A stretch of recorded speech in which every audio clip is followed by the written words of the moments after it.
नमस्कार बच्चों, आज हम स्टार्ट करें क्लास 10th का चैप्टर नंबर 8। क्लास 10th में चैप्टर नंबर 8 दिया हमको इंट्रोडक्शन ऑफ टिग्नोमेट्री। तो टिग्नोमेट्री के बाद सिर्फ इंट्रोडक्शन पढ़ना है, हर एक क्लास में जाके हमको टिग्नोमेट्री के बारे में पूरा पढ़ना है। तो अभी होता क्या है टिग्नोमेट्री? टिग्नोमेट्री क्या है? एक ग्रीक वर्ड है। क्या टिग्नोमेट्री? ग्रीक वर्ड से लिया हुआ है, ट्राइनोमेट्रो, है ना। तो ट्राई मतलब होता है 3 साइड के मेजर के बारे में हमको जिसमें पढ़ना है उसको क्या बोलेंगे? टिग्नोमेट्री बोलेंगे। इसमें तीन साइड किसमें होती है? ट्रायंगल में। तो ट्रायंगल की तीनों साइड के आपस के मेजर के बारे में पढ़ेंगे, उसके एंगल के बारे में पढ़ेंगे। तो वो सब चीज़ किस में पढ़ेंगे? हम टिग्नोमेट्री में पढ़ेंगे, उन सब चीज़ के आपस के रिलेशन के बारे में। तो सबसे पहली चीज़ आती है हमारी टिग्नोमेट्रिक रेशो। टिग्नोमेट्रिक रेशो होते क्या है? टिग्नोमेट्रिक रेशो होते क्या है? तो उसकी डेफिनेशन लिख दी है मैंने, some ratios of side of right triangle. तो किस चीज़ के बारे में टिग्नोमेट्री में किस ट्रायंगल के बारे में बात करना है? राइट ट्रायंगल के बारे में बात करना है। सभी को पता राइट ट्रायंगल क्या होता है? जिसका एक एंगल कितनी डिग्री होता है? 90 डिग्री एंगल होता है, उसको क्या बोलते हैं? Right triangle. With respect to its acute angle. तो इसके दो एक्यूट एंगल होंगे, ये दोनों एंगल क्या होंगे? एक्यूट, है ना। ये वाला एंगल और ये वाला एंगल को क्या बोलेंगे? Acute angle. और रेशो किसका? उसकी साइड होगा, है ना। क्या? सम रेशोज ऑफ द साइड। तो जो टिग्नोमेट्रिक रेशो इसके एंगल के रिस्पेक्ट में आएंगे, उन सब के बारे में हमको पढ़ना है इसमें। तो पहले तो हमको एक्यूट एंगल, एक जो राइट ट्रायंगल होता है उसमें होता क्या क्या है वो देखते हैं। तो एक राइट ट्रायंगल में हमारे पास होते हैं, एक राइट ट्रायंगल हमने बनाया, इसमें हमारे पास तीन चीजें होती हैं। 90 डिग्री है, तो जो एंगल है ये एंगल है मान लो, है ना। एक हमारा एंगल हैगा, तो उस एंगल के सामने वाले को हम क्या बोलते हैं? इसके सामने वाले बोलेंगे हम परपेंडिकुलर। परपेंडिकुलर किसको बोलेंगे? एंगल के सामने, जिस एंगल की बात करेंगे उसके सामने, है ना। जिस पे एंगल बनता है उसे क्या बोलते हैं? बेस। उसको क्या बोलते हैं? बेस। और 90 डिग्री के सामने वाली जो सबसे बड़ी साइड है, एरो बन के हमको बताती है कौन सी, है ना। एरो बन रहा है ऐसा, एरो बन के हमको बता रही है क्या? ये क्या रहेगी? हमारी हाइपोटेन्यूस। सबसे ज्यादा कंफ्यूजन यही रहता है कि कौन सी हाइपोटेन्यूस है, कौन सी परपेंडिकुलर, कौन सी बेस है। तो एक एंगल ये दिया है, तो यदि एंगल ए की बात करें तो एंगल ए के रिस्पेक्ट में इनकी नेमिंग करते हैं हम। ए, इसको बी और इसको क्या दिया? सी। तो एंगल ए के रिस्पेक्ट में बीसी हमारी क्या हुई?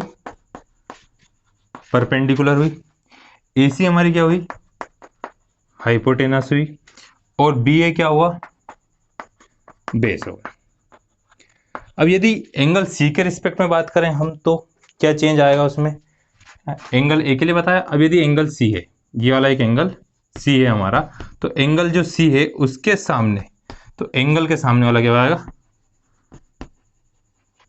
परपेंडिकुलर। जिस पे एंगल बनता है उसे क्या बोलते हैं हम? बेस। और हाइपोटेन्यूस में कुछ भी चेंज नहीं होगा। तो एंगल यदि सी की बात करें, एंगल सी में, तो बी सी क्या होगा? बी सी हमारा क्या होगा? बेस। उसके बाद ए बी क्या हुआ? परपेंडिकुलर। और ए सी क्या होगा? हमारा हाइपोटेन्यूस। मतलब हाइपोटेन्यूस में कुछ भी चेंज नहीं आया। अब मन में आ रहा है एंगल बी के लिए, तो इसमें क्या लिखा हुआ? सिर्फ एक्यूट एंगल के रिस्पेक्ट में बात करेंगे, राइट एंगल के रिस्पेक्ट में बात नहीं करेंगे। तो एक्यूट एंगल और उसकी साइड के रेशो के बारे में बात करें, उसे बोलते हैं टिग्नोमेट्रिक रेशोस।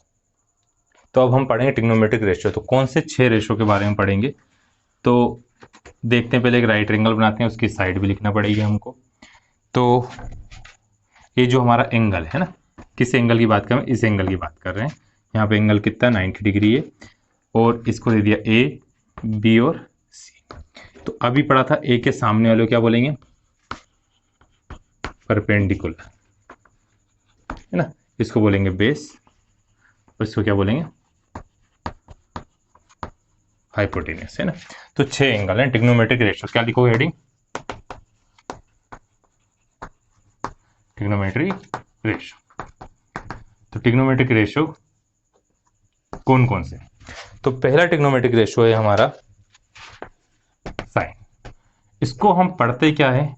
साइन। इसको क्या पढ़ते हैं? साइन पढ़ते हैं। साइन ए।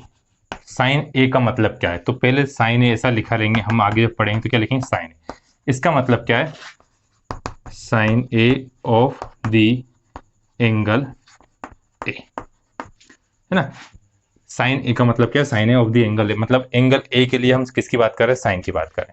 तो साइन निकालते कैसे, तो साइन निकालने का तरीका होता है ना, साइन निकालने का तरीका क्या होता है, परपेंडिकुलर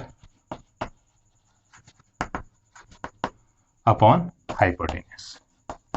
तो यहाँ पे परपेंडिकुलर क्या है, BC, और हाइपोटेन्यूस क्या है, AC। दूसरा होता है साइन के बाद क्या हुआ, कोसाइन हुआ, कोसाइन, तो इसको क्या बोलते हैं, कॉस, कोसाइन को शॉर्ट में क्या बोलते हैं, कॉस, कॉस को कॉस ए, तो कॉस ऑफ एंगल ए क्या आएगा, बेस अपॉन हाइपोटेनियस, बेस क्या हुआ AB अपॉन हाइपोटेन्यूस क्या हुआ AC। हम इसके आगे भी पढ़ेंगे, इन सबको याद कैसे रखें, तो भी समझ रहे होते क्या है। इसका टेंजेंट, टेंजेंट मतलब टेन ए, टेन ए क्या होता है, परपेंडिकुलर अपॉन बेस, तो परपेंडिकुलर क्या है हमारे पास, BC, बेस क्या है AB। ऐसा मत करना B से भी काट दिया, पूरा गलत रहेगा, वीडियो पॉज करके लिखो, उसके आगे हम लिखते हैं बाकी तीन पढ़ लिए, नेक्स्ट तीन। उसके बाद हमने क्या पढ़ा, साइन, कोस और टेन। अब कोसिकेंट, इसे क्या बोलते हैं हम, कोसेक, इसको क्या बोलते हैं, कोसेक ए, है ना, कोसेक ए एंगल पढ़ेंगे। तो इसके बारे में क्या होगा, ये क्या आता है, साइन का उल्टा होता है। साइन क्या होता है, परपेंडिकुलर अपॉन हाइपोटेनियस, तो यहाँ पे क्या आएगा, हाइपोटेनियस अपॉन परपेंडिकुलर, तो हाइपोटेनियस क्या है, AC अपॉन BC। उसके बाद होता है सीकेंट, सीकेंट किसका उल्टा होता है, कोस का, तो सीकेंट ए मतलब सेक ए, ये क्या होगा हमारा, हाइपोटेनियस अपॉन बेस। अब हाइपोटेनियस क्या है हमारा, AC, और बेस क्या है हमारा, AB। अब नेक्स्ट है को टेंजेंट, कॉन्टेंजेंट होता है यहाँ पे, तो इसको क्या बोलते हैं अपन, कोट, इसका शॉर्ट क्या है, कोट। तो हम शॉर्ट पढ़ेंगे सब, साइन, कोस, टेन, कोसेक, सेक और कोट लिखेंगे, इतना पूरा नाम नहीं लिखना हर बार। तो ये क्या होगा, टेन का अपोजिट, टेन होता है परपेंडिकुलर अपॉन बेस, तो ये होगा बेस अपॉन परपेंडिकुलर। यहाँ बेस कितना हुआ, AB, और परपेंडिकुलर कितना हुआ, BC। अब ये तो पूरा तरीका होगा। अब इनको याद कैसे रखें, तो याद करने का बहुत आसान सा तरीका है।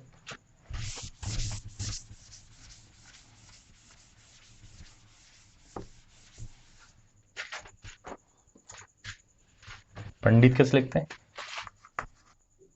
तो अब इनको याद करने का तरीका, तो एक पंडित जी थे, उनका नाम क्या था, बद्री प्रसाद। तो क्या पंडित, इनको अपन लिखते हैं, लगता है पंडित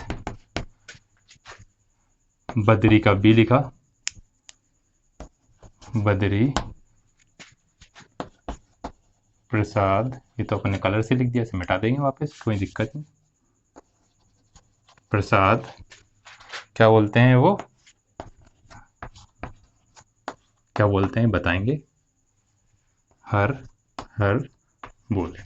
तो ये तो सिर्फ याद करने के लिए मैं पूरा लिखा है, हमको सिर्फ किससे मतलब, परपेंडिकुलर, P मतलब यहाँ पे क्या, परपेंडिकुलर, B मतलब बेस, H मतलब हाइपोटेन्यूस, मतलब P मतलब क्या है अपना, P हैगा परपेंडिकुलर, B है बेस, और H क्या है, हाइपोटेन्यूस, है ना। पंडित बद्री प्रसाद हर बोले ना, तो पंडित, तो पहला क्या आया हमारा, साइन, सबसे पहला हमारा क्या है, साइन, किसका पढ़ा था, साइन। एंगल के बिना सिर्फ याद करने के लिए लिख रहा हूँ, एंगल नहीं लिख रहा है ना, साइन, फिर आया कोस, कोस के बाद आया टेन, इसके बाद आया था कोसेक, सेक और कोट। अभी लिख लिया हमने। अब इससे याद कैसे रह रहा है, तो ये तो सब एक को याद रहेगा, पंडित बद्री प्रसाद हर बोले। तो पंडित, तो कहाँ से स्टार्ट कर, साइन, तो साइन क्या होगा, P अपॉन H, कोस होगा B अपॉन H, टेन होगा P अपॉन B। साइन का उल्टा क्या होगा, कोसेक, कोसेक का अपोजिट रेसिप्रोकल, रेसिप्रोकल एक दूसरे के हुए, तो साइन का रेसिप्रोकल क्या हुआ, कोसेक, कोसेक का रेसिप्रोकल क्या हुआ, साइन। रेसिप्रोकल मतलब उल्टा है ना, कोस का रेसिप्रोकल क्या हुआ, सेक, सेक का रेसिप्रोकल क्या हुआ, कोस, टेन का हुआ कोट, कोट का क्या हुआ, टेन। कोसेक क्या होता है, H अपॉन P, अभी लिखे थे हमने पूरे। सेक क्या हुआ, H अपॉन B, कोट क्या हुआ, बी अपॉन पी। एक बार फिर से, साइन होता है, साइन क्या होता है, साइन एंगल लिख लेते हैं अपन अब। साइन क्या होता है, पी अपॉन एच।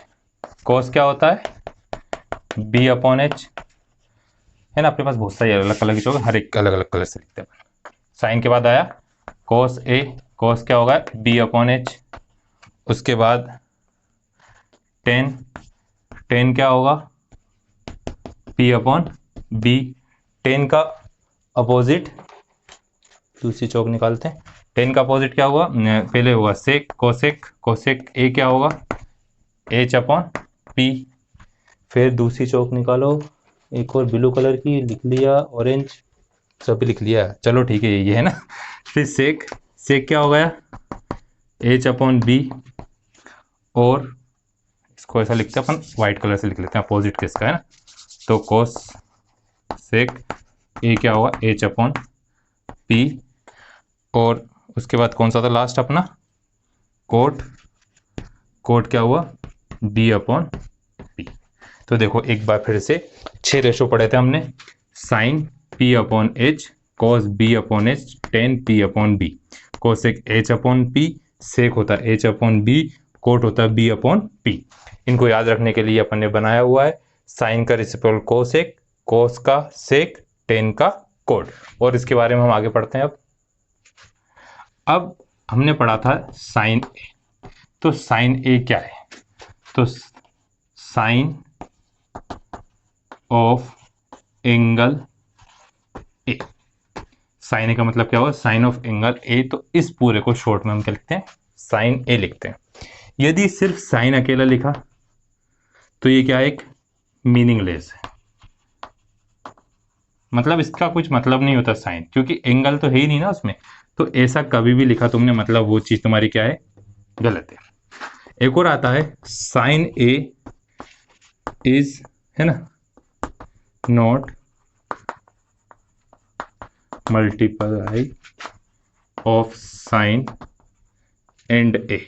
मतलब साइन ए का मतलब ऐसा नहीं कि साइन इंटू ए हो रहा तो अपन उसे साइन ए लिख रहे, ऐसा नहीं होता है, गलत है ना। साइन ए तुमसे ऐसा पूछ ले कि साइन ए का मतलब साइन का इंटू ए में हो रहा है, इसका मतलब ये नहीं होता, इसका मतलब होता है साइन ऑफ एंगल ए। ये हो गया। तो साइन ए क्या लिखा, तुम्हारा आंसर गलत। कोई पूछे साइन इंटू ए हो रहा है, वो भी गलत है। दो चीज हुई। उसके बाद यदि ऐसा लिखते हैं, साइन ए का मतलब क्या होता है, होल स्क्वायर लिखा हुआ है, कोई सी भी पावर है, तो उसका मतलब होता है जो साइन की वैल्यू है उसकी, है ना। और यदि ऐसा लिख दिया, इसका मतलब क्या है, सिर्फ एंगल का स्क्वायर। इसका मतलब क्या है, सिर्फ एंगल का स्क्वायर। मतलब sine square A not equal to sine A square. ऐसे में यदि ट्रिग्नोमेट्रिक फंक्शन का स्क्वायर लगाना है तो उसके एंगल के कहाँ लगाएंगे, पहले लगाएंगे अपन, एंगल के बाद नहीं लगाएंगे। एंगल के बाद मतलब उसके बराबर नहीं होता। हम आगे आके सभी एंगल के बारे में पढ़ेंगे। तो आज के लिए सिर्फ इतना ही। इनको सबको अच्छे से नोट करिएगा और नेक्स्ट वीडियो ध्यान से देखिएगा।